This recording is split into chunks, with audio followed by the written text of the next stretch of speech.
We're on Napoleon Lane, and we're near the Streets Division for the city, and right behind us is the location for the new Animal Center.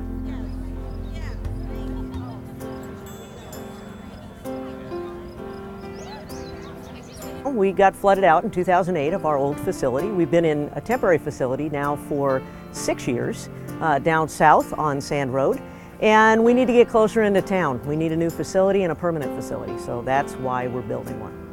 It'll have all the features that are necessary to house animals appropriately with the national shelter standards that are currently in place for animal shelters.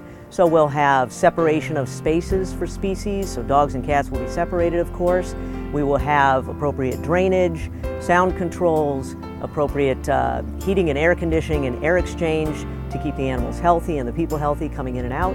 We'll have areas for people to meet and greet with animals that they might be interested in taking home. And of course, staff spaces and outdoor exercise areas. That's just some of what will be in the building.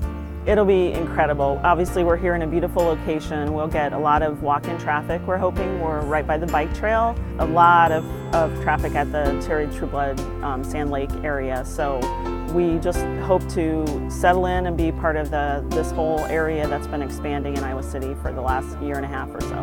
The new Animal Center will be a huge help to the community. The old center was good, but it was outdated and smaller. The new center will provide much more space for more animals, and it will allow the staff and volunteers to do their job in a more efficient way. It will be built more like a hospital, which an animal center should be. The HVAC systems and everything, if we have illnesses, we don't want them spreading around through vents and things like that.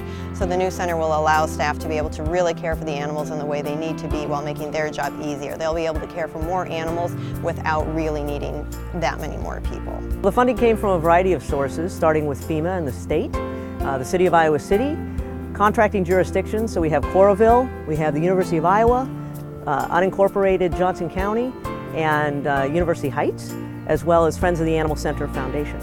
We agreed to contribute $1 million to the city for the building funding, so we have been in a capital campaign and continue to be in our capital campaign to raise money for that.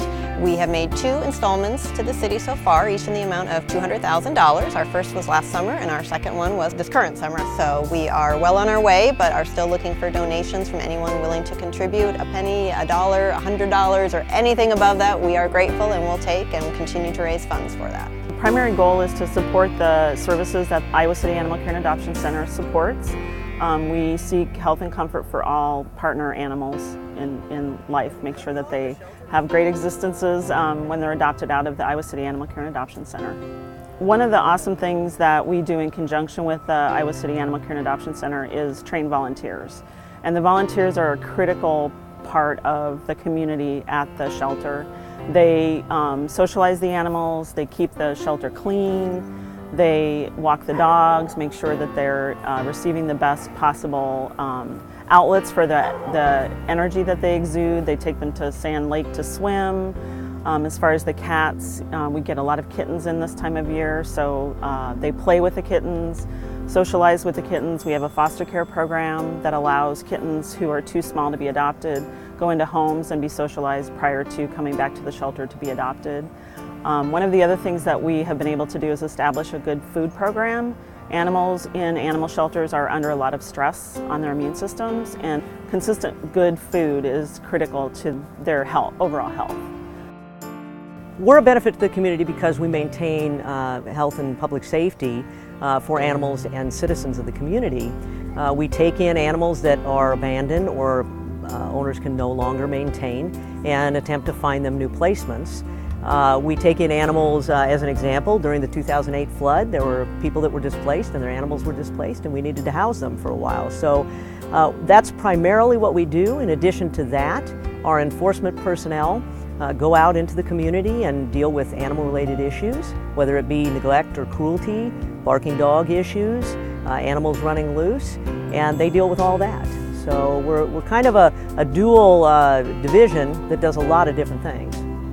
I think a lot of the community still maybe doesn't realize the needs of the animals in this community and what the center actually provides. It's not just for homeless animals who maybe are surrendered or found. They also help when there's an animal that's gotten loose, or a hoarding situation, or a health threat to the community, or wildlife animals that maybe are in need of help or stuck in someone's backyard. They do a lot more than just help with the dogs and cats that people don't want, and I think a lot of times that's what people think. So even if you're not a pet person, the Animal Center is still there for you and can still help you. So I think the community just recognizing what these people do every day is helping all of us, regardless of whether animals are in our lives or not. And they have a wonderful selection of animals: dogs, cats, birds, lizards, everything you can think of sometimes that need homes. And I encourage everybody to go out and talk to them. They know the animals, and they work really hard to make sure they match you up with the animal that's going to do best in your home.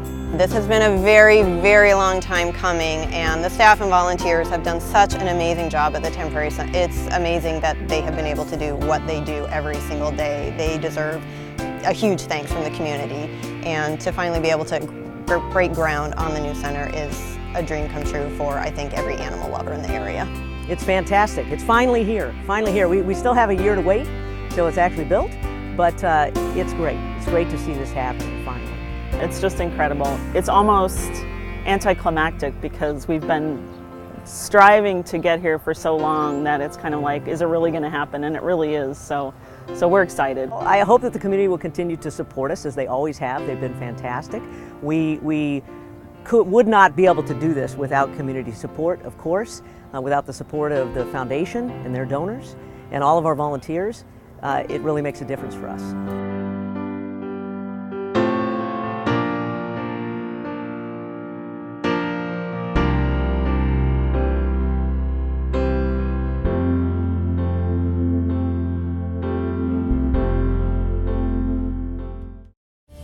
You're watching City Channel 4. On TV, online, on demand, on Facebook, and now on the go on your mobile device.